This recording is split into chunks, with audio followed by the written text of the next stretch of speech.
Okay. Hello and welcome again to the podcast between me, Anu Paavola, and Justin Cederberg. We are both located in different places. I'm here in London and you're there in Finland. But we are both affected by seasonal changes that are happening now. We're moving from summer to autumn period, and we're facing a period called the Vata season. But there is also another thing to consider is the transition period between seasons. So if you consider the transition always being a bit of a turmoil, in fact, we're now heading towards turmoil here on an unease or irregularities between summer and autumn. And especially here in London, we have full summer. It's nearly 25 to 30 degrees. It's Escortio here, which is, again, a representation of the Vata energy, which the first marker of Vata energy is irregularity. So this unexpected weather phenomena that come with this change of season, and also moving towards a Vata season. So this is really the highest of the highest Vata now. What do you say, Justine? Well, I'm jealous to hear that you have such warm weather over there. We've finally, we've been waiting for the whole summer. Okay, we've had really much rain for like a month now, and it's raining like Pacific Northwest, where I'm from in Canada. So it's very, very peculiar. It's comfortable to me, of course, this kind of like misty dampness. But yeah, I can see that Finns are a little confused because they don't usually get this much rain and this dampness. People are feeling kind of damp in the body too. And I think the runny noses are really on full blast right now. This strange weather pattern that's happening here. Yeah. So if you look in terms of the gunas, the ones that are present now and will be more intensifying even more to until we go to January and February, when we turn to spring. So we can see the dryness, the lightness, the cold, and irregularity being the dominant features of this season. So both this transitional period and the season that comes after that. So obviously, with the principle of opposites, we need to balance this. And the most important thing one here now is to balance dryness, because we've had a long summer. Well, a long summer. We've had some people have some places, lots of places in Europe especially, have suffered from excess heat. And heat is obviously dehydrating.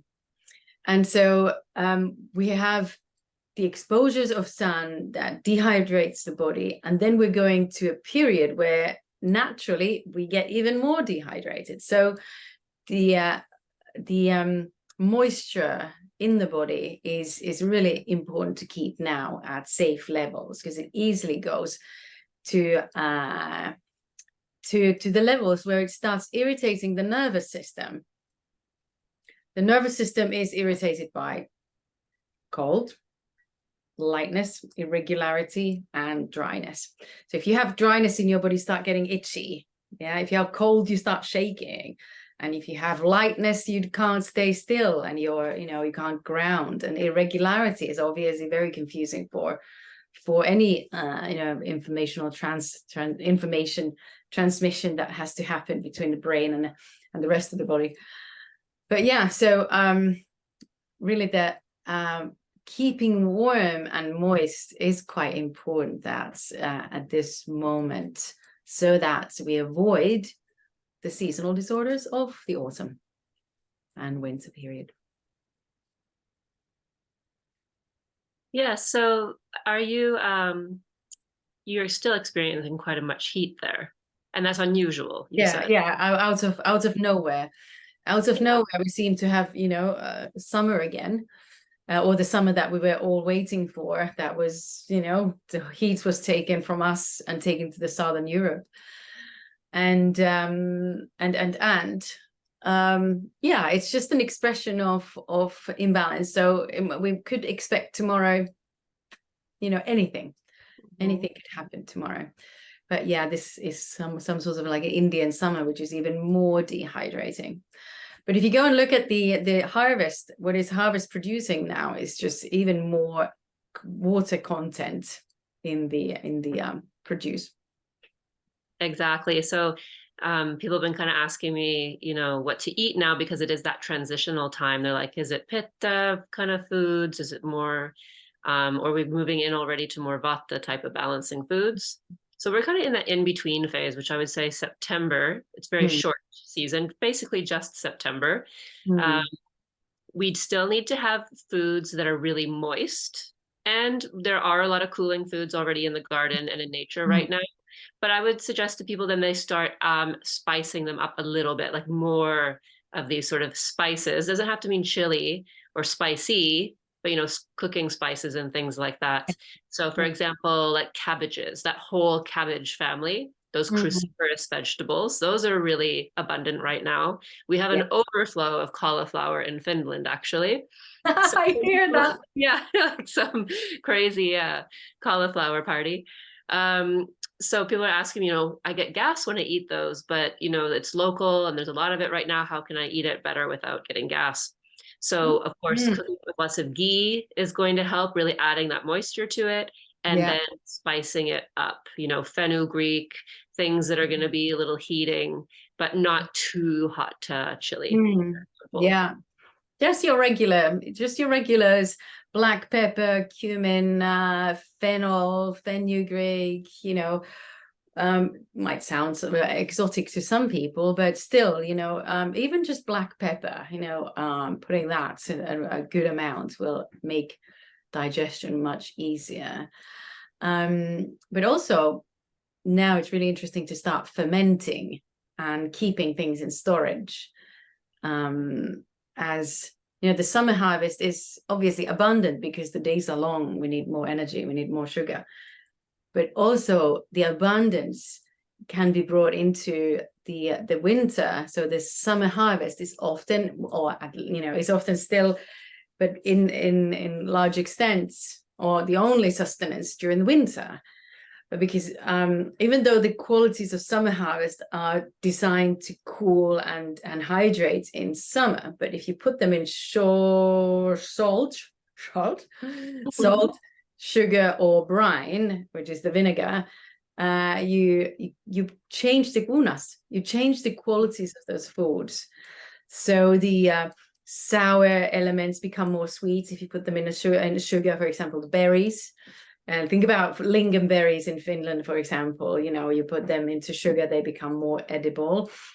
And any other kind of sour elements, usually they put in sugar, or then sweet elements, they put like cucumbers, they put into brine, so they become more sour. And so the fermentation of summer produce makes those fermented foods winter foods. So the cooking process that is done by salt and vinegar, so they are heat on their own, they're source of heat, and so they will in a way cook, and they will cook, and when you cook you always change gunas. Yeah, so that's part of that digestive process. I even think of cultures where they put lime and salt on fish, and that like cooks the fish, like ceviche, for example, South America, which is one of my favorite flavors. And that lime, it really does cook the fish in a way. It gets ready for the digestion already. Yeah. And so when you make a salad, for example, for your party that you're catering, people are coming over, you wouldn't add the salt to the salad except right at the end, because the salt will make the salad leaves all soft and cooked. Yeah, wilted and digested. Yeah, so you can see that. So that's important, why we don't do so much raw, why we're really got to switch out of this summer raw foods. Things have to be even just slightly fermented, slightly salted, in a way that we can easier to digest, because our digestion is changing now dramatically. And I can even notice it within myself a little bit. Like I have a little bit of this unsteadiness, this sort of what's happening now, like a little bit of fearful, anxious thoughts coming up. Hmm. And, that is a struggle for me personally. Mhm. Sometimes I especially feel it during that early transitional time, Yeah. um, that very, very early autumn. It's kind of Mm. like a shock when it comes. It's like, oh, yes, this old feeling again. I remember this Yeah. from last year. Hello, Vata, my old friend. Yes, exactly. That could change the lyrics to the song. Yes, It's a yes. very funny Ayurvedic joke. Yeah. So, yeah, the seasonal problems are easy to develop now. Like, or anything related to dryness, so that kind of itchy skin, and also like cold, the winter cold is usually an effect of dryness that hits the nerves, hits the mucus lining, and it by drying the mucus lining, it hits nerves, and you start sneezing, and you constantly see irritated and sneezing and sneezing and sneezing, and sneezing is a way for the body to moisten the mucus lining. So the winter cold is actually has those qualities of light and cold and dryness that irritate nervous system. So people often go and okay, I've got cold, I'm going to go and take some honey. And it's the opposite, really the wrongest thing to do for that cold, because honey is drying. Honey is highly drying. It's dehydrating. It pulls liquids out of your body, and it makes you even more susceptible to winter cold and this dryness, feelings of dryness. So what you need to do when you get a chill, when you start getting those autumn colds, during the daytime it might be warm, but in the evening suddenly it's just a bone, like how to say, bone deep cold. So yeah, then it's time to have something like turmeric latte, the golden milk, something really fatty and mild spicy, something sweet as well. Put maple syrup or raw sugar into it. It's like indulge in heat and fats and mild spice and beautiful comforting flavor. And yeah, and the warmth, obviously. So if you catch a chill, you need to kind of go to sauna to balance that intensity of cold that you got, and quickly, come home, socks on, hands on, hats on, a scarf on, go and sit next to the radiator, and you balance that quick, dose of chill, that or cold that you go into. It's great that you mentioned maple syrup, because as a Canadian, I am a fan of maple syrup. And it's a really good replacement for the honey, because it is really suitable for winter, as it's not so drying to the body as honey. And you shouldn't heat honey either. And people are putting honey into the tea and it's too hot. You're destroying the good properties of the honey. Yeah. Then the honey is becoming carcinogenic, as we know from Ayurveda perspective. So yeah, maple syrup's a really good alternative, and it makes those sweet, warm winter drinks just fabulous. And you can add lots of honey in the spring, though, because we want that scraping action from the honey during springtime. Yeah. I think that honey thing, saying that honey is toxic when you cook it, I think you can compare that toxicity to white sugar, because then when you have cooked honey, you have removed all the nutritional benefits, and it becomes an anti-nutrients like white sugar. It has empty calories, basically. So honey, in a way, obviously is used widely in cooking because it is a sweetener. It's a natural sweetener. But if you want to use it medicinally, then you would not heat it, or at least, add it when the teacup is a palatable temperature there. So it's comfortable. But then if you boil it, cook it, bake it in a way or another, you just make it in empty calories and make it inflammatory like white sugar is. It's just, so to say that it's toxic, you have to also take it with a pinch of salt. That what is the level of toxicity? But it definitely loses its health properties. Yeah, there's a waste of precious honey, in my opinion, to heat it. Absolutely. Yeah. That's a very, very good point. This honey is quite precious.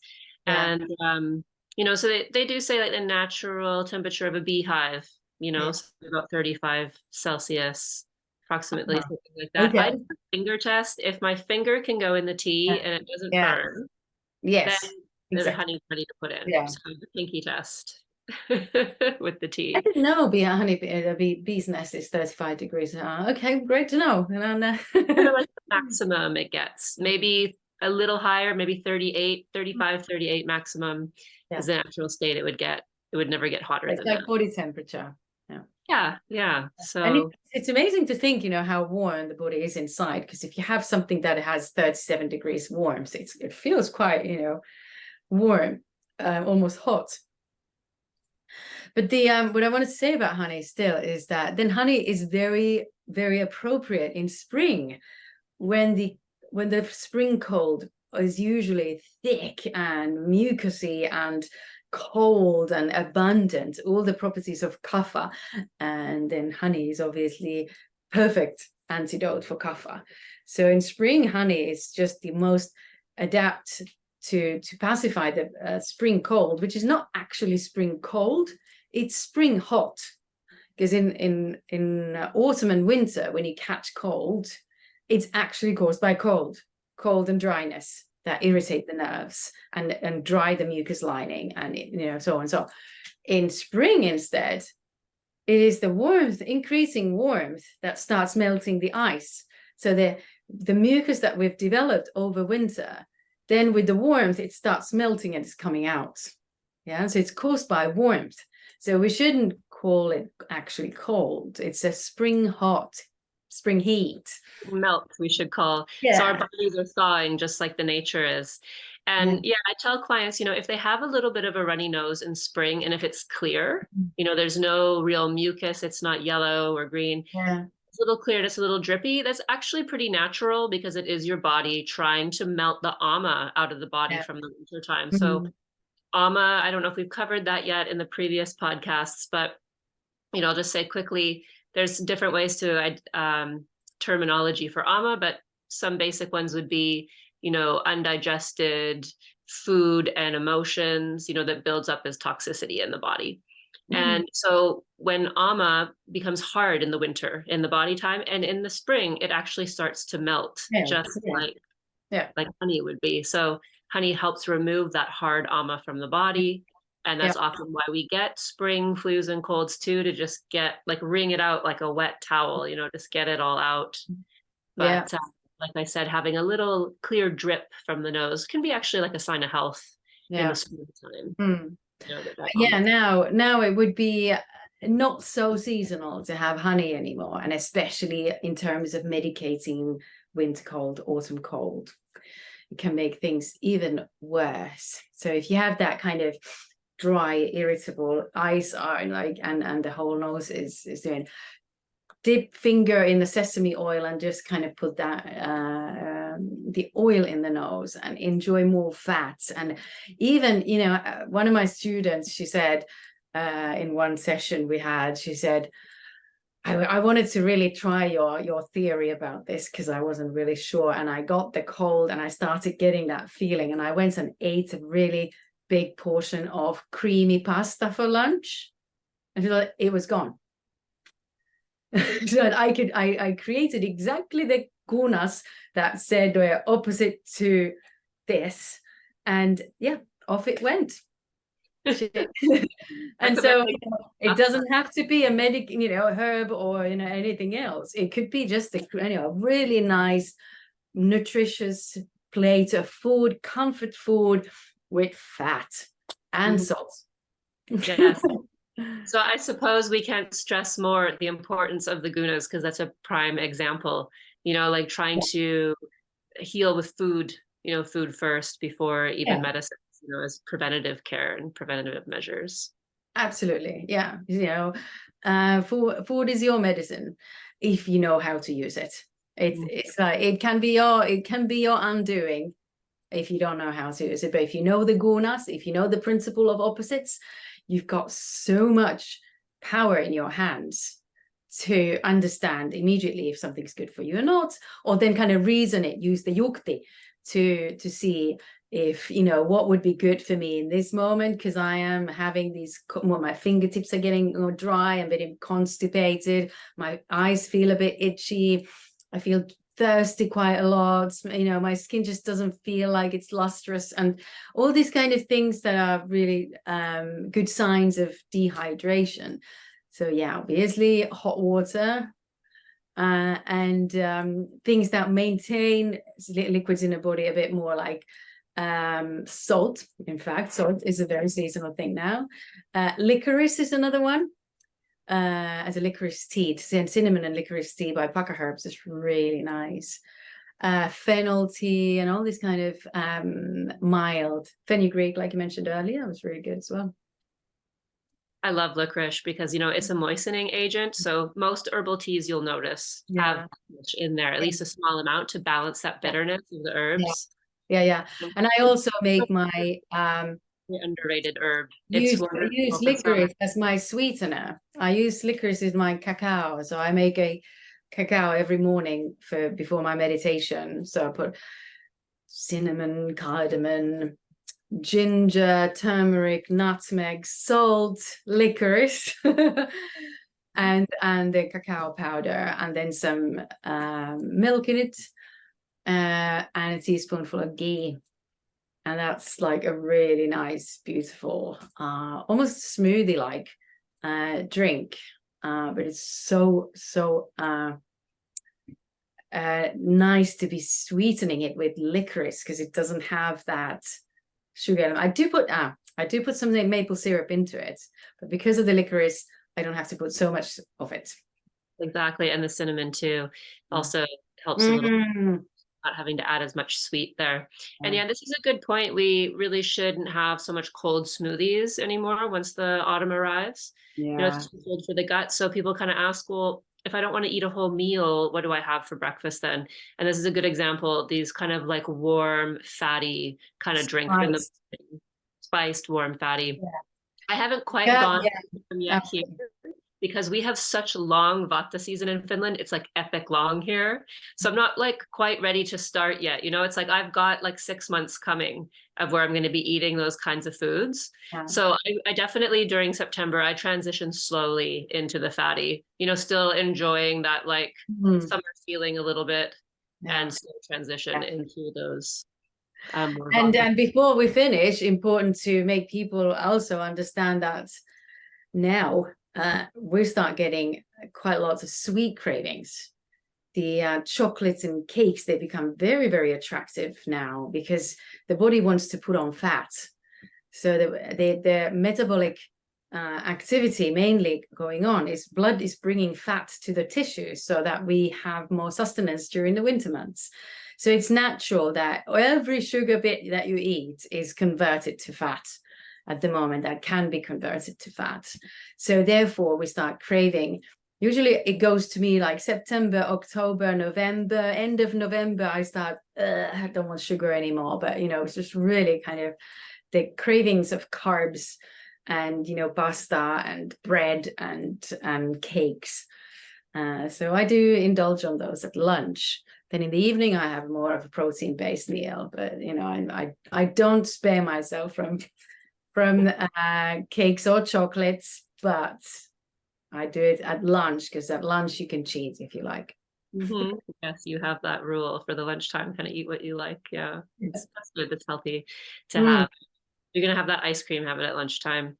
And I noticed that since I've just really increased herbs in my life over the past 20 years, I don't really have a sweet tooth anymore.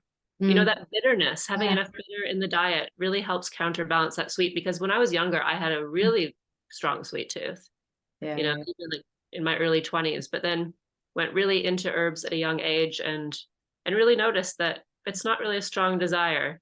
You know, a little maple syrup in some tea and things like that, a little piece of dark chocolate, it usually satiates for me, but I understand for some people, they need more. They need more than that as well. And if you and also if you need to you know, control weight in this period of time, so if you don't want to have those extra kilos that come in winter, you could play with the herbs, something like gurmar, which is Gymnema sylvestre in Latin. And I don't know what it is in Finnish. I don't think it has a name even, but it's a very well researched herb that takes the sweet cravings away. So if there is a weight loss program going on in your life, then gurmar would be very good now to take, although it is a spring, like more adapt in spring, because that's when we want to lose weight. But if this weight loss program is going on right now, the sweet cravings are easily curbed by gurmar. Yes, and I would definitely say, any kind of, even just most European herbs are bitter. They tend to be leafy and bitter. The bitterness is also just going to help reduce those cravings too. And if you're on a weight loss plan there as well. Okay, well, we'll leave it at that. So thanks for listening today again, and we will see you soon. Bye. Bye.